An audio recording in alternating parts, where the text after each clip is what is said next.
హరిద్వార్లో మనం మెయిన్గా చూడాల్సిన ప్లేస్ వచ్చేసి హర్కి పౌరి.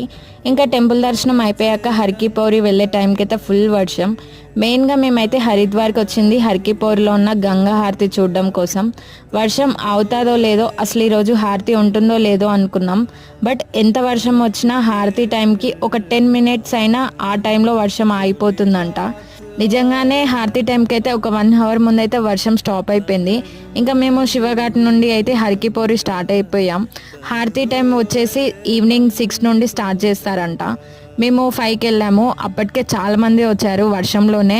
ఇంకా అంబ్రెల్లా పెట్టుకొని మరీ కూర్చున్నారు. మేము వెళ్ళిన ఒక 1 hourకి అయితే హారతి టైం స్టార్ట్ అయిపోయింది. ఈ ప్లేస్లో డైలీ గంగా హారతి అయితే ఇస్తారు.